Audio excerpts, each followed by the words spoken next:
J'ai les mains sur mon visage. Laisse un petit peu mon visage. Je tapote sur les joues, pas trop fort. La nuque. Secoue les mains.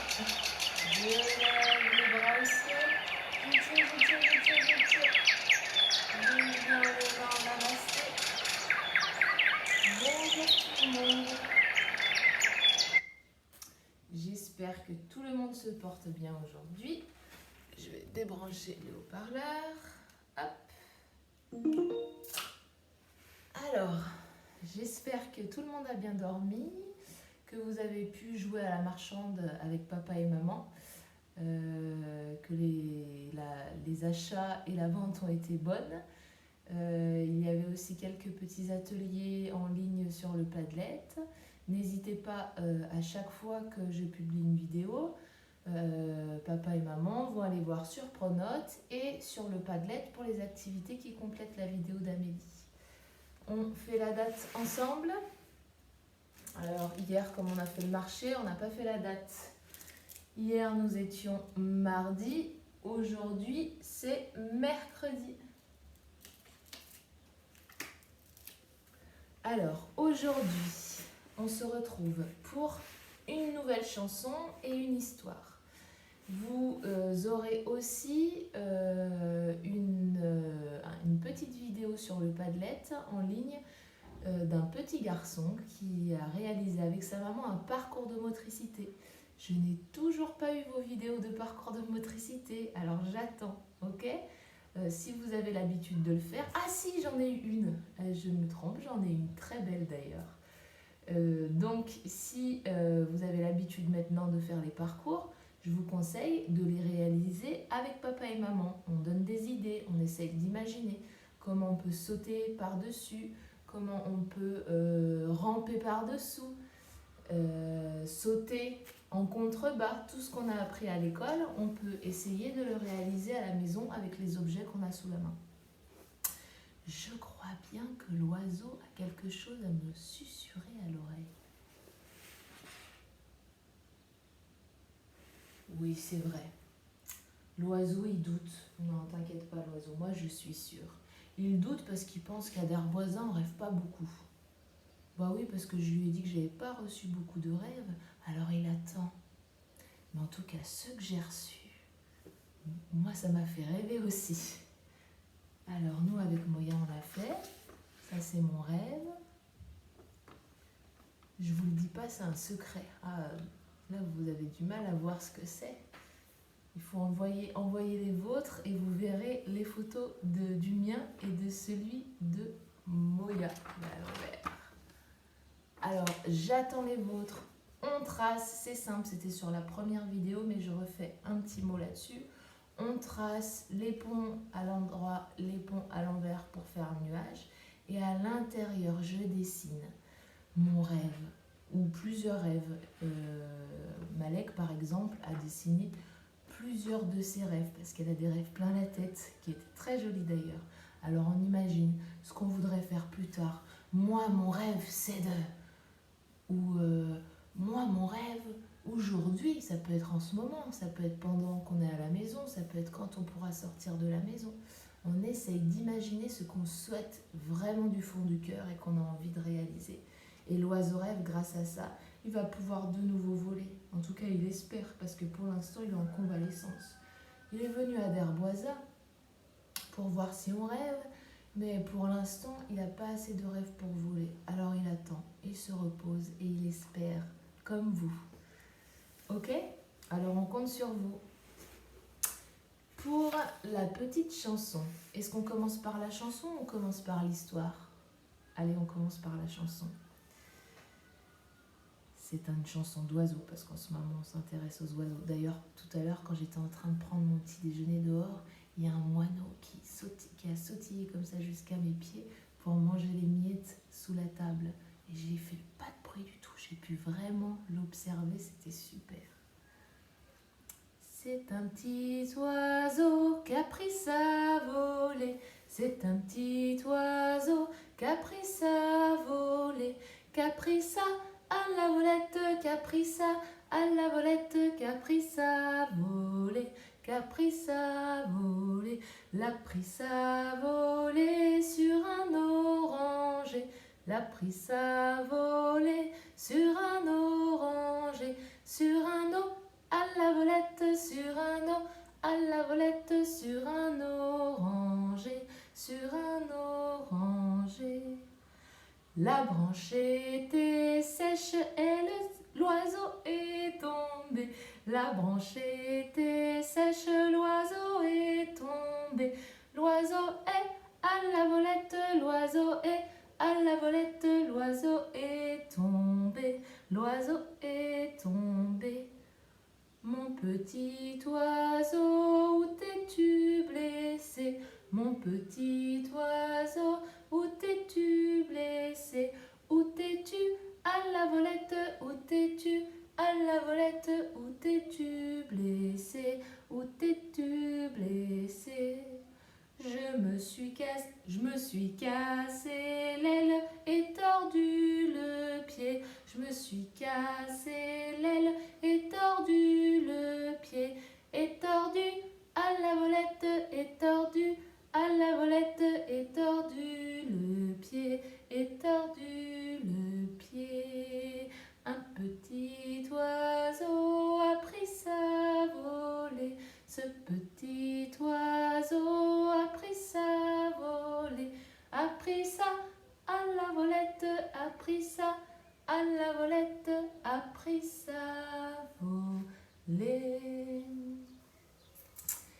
Et maintenant un album. Le titre de cet album, c'est Le secret de Lily. L'auteur, c'est Nadia Roy. Et l'illustratrice, Sophie Collin. Je vous montre la couverture. On dirait que ça, c'est Lily, le personnage principal de l'histoire. Je vais m'approcher un tout petit peu pour que vous puissiez voir les images correctement. Très bien. Au pays des oiseaux, tout le monde se prépare. Le grand arbre en est comme transformé. Au creux de chaque branche, sous chaque feuille dorée, on aperçoit par-ci une plume, par-là un bec. Si Lily ferme les yeux, elle entend les chants de tous ses amis. Tous ne parlent que d'une chose, le grand départ. La boutique de Lily est nichée au pied du grand arbre, entre deux grosses racines. Le tapis de feuilles crisse sous les pattes. Lily ouvre la porte de l'ailerie.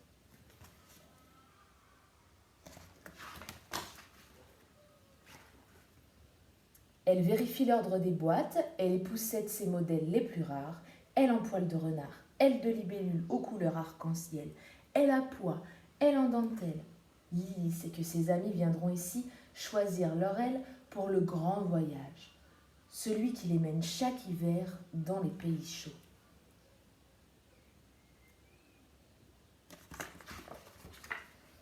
Mais elle sait aussi qu'elle ne pourra pas cette fois encore les suivre dans leur périple.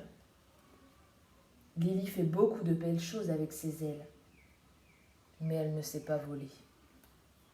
C'est un secret qu'elle n'ose partager et qui la rend très triste. Surtout en automne, lorsque les clients se pressent dans sa boutique et lui posent 1000 questions. « Aurais-tu un modèle plus rapide ? Quelque chose qui se voit de loin ?»« Oui, oui, répond Lily, j'aimais mieux. » Et Lily sort de ses boîtes des trésors pour les curieux. « Et toi, Lily, tu ne pars pas ?» s'inquiètent ses amis. « Oh, moi, vous savez, les voyages, je n'aime pas trop, ment Lily. Et puis, je dois m'occuper de la boutique. Non, moi, je préfère rester là. » Pourtant, cette année, en disant cela, Lily sent son chagrin bondir dans sa poitrine, comme jamais auparavant. Et d'abord d'une toute petite voix, puis avec de plus en plus d'assurance, Lily se surprend à répondre « Cette année, je vais peut-être venir. Je viendrai sûrement. Oui, c'est sûr, cette année, je vous accompagne. » Mais comment ? Lily se met alors à étudier les cartes, l'Afrique, l'Océanie, les vents froids et les vents chauds. Elle connaît tous les détails du voyage des oiseaux. Mais pour ce qui est de décoller, c'est une autre histoire. Pour voler, il me faudrait des ailes spéciales, pense Lily avec espoir. Et cette nuit-là, à la lueur d'une bougie, Lily ouvre toutes les boîtes de sa boutique. Elle essaie tous les modèles, des plus grands qu'elle, trop encombrants, des tout petits, trop rikiki. Des dorés, des légères, des splendides.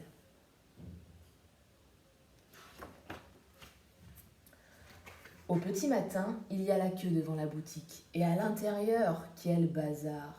Tout est sans dessus-dessous. Lily s'est endormie au milieu des plumes et des étoffes. Un gros livre lui sert d'oreiller. C'est le manuel aérien, qui explique de manière très scientifique que voler, ce n'est pas sorcier. Quand elle se réveille, Lily garde la boutique fermée. Pour voler, il me faudrait des ailes magiques. Les jours suivants, au pays des oiseaux, on chuchote. Plus personne n'ose approcher la boutique. Lily a mis un drôle de chapeau et tourne autour d'une boîte en récitant des formules magiques. Mais rien à faire. Lily garde toujours les pattes par terre.